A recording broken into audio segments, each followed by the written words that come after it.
Two men journey to the bars and restaurants of Scandinavia to find amazing beers, always with the same question. Hey, what's on tap? It's time to find out. Welcome to What's on Tap podcast, where we are once again recording a podcast about beers and beers that we like to drink, or beers that we just wanted to drink and have never tried before. Wait, this is about beers? Yep. Not bees, but beers. Not beards. I've been talking about beards this entire time. I figured you've been talking about beards this whole time. I thought it was about bears. That's why I'm here. Oh, well, we do have Björn, which is bear. So he is here. So we've gathered the crew together, and Pontus was kind enough to bring us some sour ales. I don't know, spontaneously, what they call it, Copenhagen wild ales now. From the latest, I don't know what you would call them. Shooting Star. Now, Yeah. The latest new creation. Correct. So what happened was Insight Cellars is the newest creation. They started in June of this year. Mikkeller decided that they didn't want to have the responsibility of Baghaven anymore. And like all of their properties, they've basically been shuttering everything so they can make way for their new experimental beers, which will be just lagers and Pilsner pilsners. number 1, Pilsner number 2, Yeah. Pilsner number 3. I'm like, when was the last time Mikkeller put out an experimental beer? But I did get an email recently that said they have prints available, so we got that going for them. You can put it on your wall. I can put it on my wall for things that I don't want to have later in life. So who knows what the hell is happening with Mikkeller these days. But so Aaron, who was the, I don't want to say brewer, but blend master. Blend master, yeah. Brewmaster, everything master. Brewer and blend master. Yeah. Master. Or head brewer easily. Yeah. Super nice guy, really great. We did interview him at the Baghaven Wild Ale Festival. Go back in your feed to find that interview. Super nice guy, very, very soft-spoken. But he has started a new project called Insight Cellars. And we were fortunate enough, thanks to Pontus, we're not going to say how he did it, but he did spend a weekend on Istagata, working some magic there to get these. But we don't like to question what happened there. We don't dig too deep. They will be worth it. I'm sure. So thanks for bringing these. Anything else you want to tell us about what we're about to imbibe here? Yes, I can say the first one is. I can really take the bottle. You can take the bottle. Yeah, you're allowed to hold your own bottle. It's fine. Yeah. So I think it says here on the end. So this the first one is a blend of Danish wild ales mixed with Riesling grapes and elderflowers. Nice. Okay. It's a very summerish beer here in Sweden because it's almost midsummer now, and most Swedish midsummer equals elderflower. Exactly. So there's a lot of elderflower things out there these days, and that's always a nice welcome to summer. Yes, and it's dry the French Barbe Rouge hops after that. Wow. It's so what's ABV on this? I think it's 8 or 9%, 8%. Okay, cool. Is this the one that actually had a Baghaven cork? No, that's the other beer. Baghaven cork. We'll get back to that. Yeah. This smells oddly enough like jalapenos. Yeah. I agree. I do get elderflower, but as soon as you said jalapenos, I'm like, wow, there's this like peppery note. Yeah, like I smell, it's like, ooh, that's so peppery, and then like the smell just like reminding me of like when you cut the rind and the seeds out of jalapeno and taste it. It's kind of fresh like that. But it's an amazing tasting note. It's something I really love. Cheers. Cheers. God damn, that's good. Well, it's really dry finish. It is a little tart, very clean, but like it's an elderflower bomb more or less. Yeah. You have elderflower all over your mouth. It's like you're drinking midsummer. Super. Yeah. So good. And my mouth is just salivating from the tartness and the freshness of this. This is really nice. Yeah, this is a banger. When I heard that Baghaven was like closing down, a part of me became sad because it's been like a staple of this region. We've had easy access to it. They had their Wildale Festival, even though it was just 1 year. It's been on bars and Systembolaget, etc.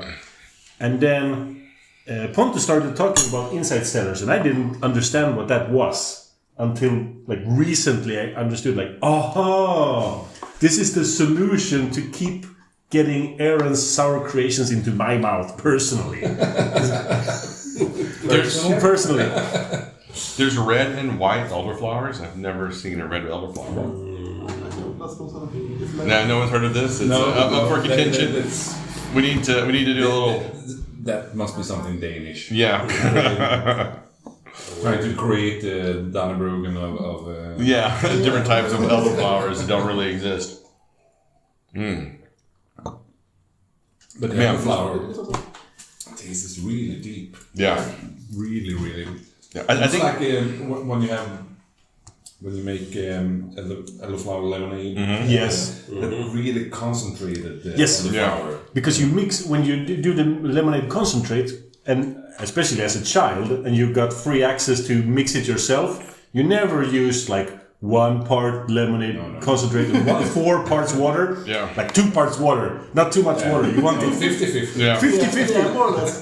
Super extreme. That's where it's exactly. So the concentrate is just like almost looks like a little juice box of just pure like syrup almost, and then you water it down by, so you can make the full liter or 2 liters, however you're supposed to make. But like, so in the U.S. we have a thing called Kool-Aid, which is just a little flavor packet. Yeah. And then you add like a cup of sugar, which is like 250 milliliters of sugar. And then you're supposed to add like water to like thin it all out. But it's almost just like a cherry flavored syrup. It's kind of like this. And elderflower is one of these flavors that I think if you didn't grow up with it, you're not used to it. It's a bit extreme. This beer is very extreme at first, especially if you're not used to elderflower. But if you enjoy that and you allow yourself to kind of like experience it, it's a very rewarding beer. I'm willing to call elderflower flavor a little bit of sweet and sour and bitter all in once. When I say bitter, I really mean herbal, spicy herbal. It is very herbal. I also have tart that. Yes, not sour, tart. Yes. You're correct. Yeah. It's unique flavor that I can't really say I have had in any other way.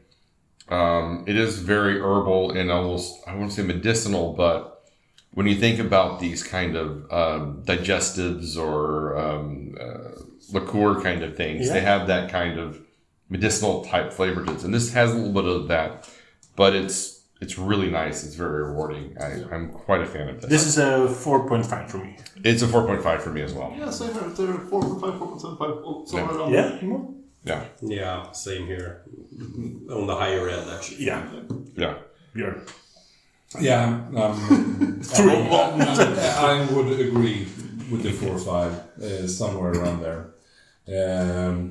We just looked up the red elderflower to see what that is. Yeah, and in Sweden it's called, if you translate it directly in Swedish, it's blood elderflower. So blodfläder. Blodfläder? I've never heard of it. No, me neither. So, but yeah, that's Only grows under one rock in one particular area of the remote village. Blodfläder, upcoming quiz question. Oh yeah. Yeah, that's it. it. That's a perfect quiz question. 100% people don't get it right. So the next beer, if we're going to the next beer, Yes, we Pontus got it. handed it to me for me to read. Yeah, still much reading from It's me. called Transcending Terroir. This is our collaboration with the Garde Brewing in Oregon, USA. We imported 1.5-year-old spontaneous Oregon wildale and blended it with 75% Danish Saison. After aging for 2 years in oak, we then macerated Pinot Noir grapes from the Rot wine region in Germany. Post-grape maceration, the beer spent an additional year in oak barrels to further refine the delicate and nuanced flavors of this terroir transcending wine beer hybrid. And it clocks in at 8.9% ABV. And it has a bottle count of 870. Yeah, and the first bottle had a bottle count of 300. So Yes. And this is kind of a rare beautiful, treat. beautiful murky red. Yeah. You do get very much like a Venice look to it. You do think, Merlot, red wine, Cabernet kind of thing. It's super, The nose is a little sulfury to me. I would say it's sulfur. It's got a bit of a sulfuriness to it, but it's also got a bit of a a tartness in the nose as well. It's. I think once it breathes, this one I think would probably need to breathe a little bit. Yeah. To let that sulfriness off, but it smells really good. All right, cheers. I'm gonna try it. Cheers. Yeah. Cheers. So really winey. Yeah. Really good. Jesus, that drink's way too easy. There's a tiny aspect of, and I don't mean this as a negative, tiny aspect of fart. Yeah, that's the sulfur. That's the sulfur. There, yeah. But in the taste, it comes off more like farts than it does rotting eggs. Okay, sure. But I it's mean, like meat. I can almost like taste it. Like I had a small grapes on my tongue, like laying there. And you feel in the opposite, like something is still there. You can almost chew it on it. But don't misunderstand me. This is great. yeah. Farts in this case is more like a tiny note of sulfur. What I like about this beer is it doesn't look very carbonated, but when you drink it, there's this little prickliness of carbonation which kind of lifts off the tongue and really exposes the beer to the like a nice opening of the bouquet of it. Man, this is a great beer. Really, really good. Yeah. Anything else, you guys? Are Bjorn being kind of quiet over there? Now I'm just reading the label again, and it said it's a collaboration with the Garde, and I always thought that the Garde makes great beers. Yeah. So, Yeah. And so it's a great base brewer to keep in your blend. So Yeah, and I think a fun thing, he was at the Garde's anniversary a few weeks back, and I think it was either the Riesling Blomst or that one was rated the best beer of the whole fest there. Wow. Like I think it was like 15, 20 American, like highly rated and really good breweries. So I think it was the Riesling Blomst was like voted best beer at that anniversary. Nice. But Pontus, was this the first two releases from Insight Cellars? Yes, they released a total of 4 beers, but 2 of them are released under like an experimental name called Copenhagen Commons. Oh. So those ones you won't be able to buy them they're not canned, they're not bottled, they only sell them in bars in kegs. Okay. And they're lower ABV, like this one was a New Zealand Pale Ale, like a really, really dry, summery, really fresh beer. And the first one was a blend of, I think it was Saison, and that was a pale ale or something, a rustic pale ale. Super crushable. But I think he said that this will be like the last release of this summer, then they will like bottle up in August or September again and have another in-person release over at the Blenderia, which is located almost right next to Mikkeller Baghaven. I definitely will venture out for that because this is incredible. Like there's just like a light, almost sweetness to it that balances through the little bit of tartness on the back notes. The finish is a little dry, but still you have a lot of flavors happening. It doesn't taste too vinous, so it doesn't overwhelm you with like a wine kind of flavor. I'm going to give this like a 4.75. This is almost a 5 for me. I'm appreciating the elderflower one more now. So if the elderflower one gets bumped to 4.75, this one stays at a 4.5 for me. I think the elderflower one is better. You're allowed to be wrong, but that's okay. Yeah, so I think I'm happy with Stefan right there because, like, for being at this percentage, this one, it's more or less chuggable. Like, it's so smooth, like, it's so delicate at the same time. Yeah. And you get so much flavors, but they're so well composed. Like, the balance of this one it's insanely good. It is insanely good, I agree. And in this summer heat that we have had, Yes, like it's the perfect drink, I'd say. Yeah, it's so easy, so chuggable. So what are you giving it? Yeah, I think I will end up with 4.75 No? on both of them. I think. Marcus? Yeah, that makes sense. Marcus has just been enjoying the beers this episode.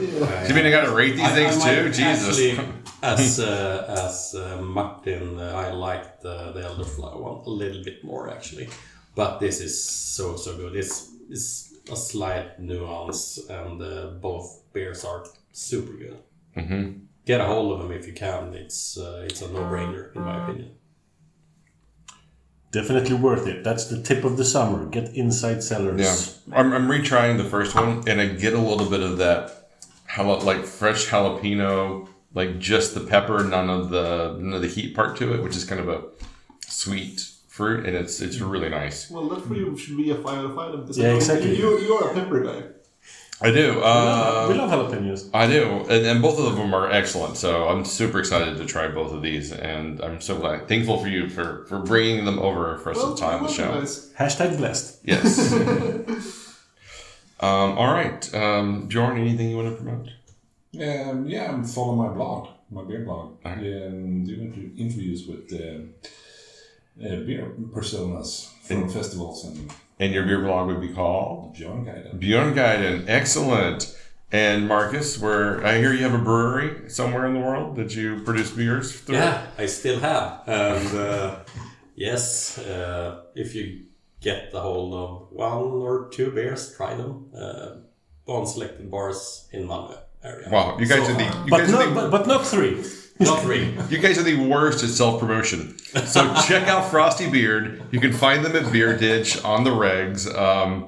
And sometimes at other Malmö bars. Sometimes at other Malmö bars. But if you're in Malmö, look up Beer Ditch online on Untapped and see what they have there. And hopefully Frosty Beard has Cross your fingers. Yeah. That is something hoppy or sour or dark, because Marcus masters all styles. But he's too humble to say it himself. I would say his pilsners have been freaking killing it recently. So or lagers or whichever. I get confused between the two. But his lagers are hoppy, so Yes. they all go into that category. Yeah, they're IPLs. Yes. Yes, Yeah. but they are freaking amazing. Yes. But, Yes. but there might actually be a change coming up, since I'm gonna start. Accidentally bought a new brewing equipment. Yeah, I hate when that happens. When you accidentally buy new equipment. You heard it here first. Breaking news: Frosty Beard is upgrading. Yeah. Yeah. So I'm gonna double up actually. So that could open up for actually sending kegs to other places than London. Yes, I hear he's going to go into direct competition with AB InBev. So it's a really bold step. I'm really impressed by your upscaling there. But It's like Rocky 4. yeah, basically. You're Rocky, and Big Beer is Ivan Drago. Yeah. Yeah. All right. You can find us online at what'sontappodcast.com, Instagram, Facebook, YouTube, Spotify, and just, anywhere in the podcast world we're kind of hanging out. So until next time. Keep drinking, you dum-dums.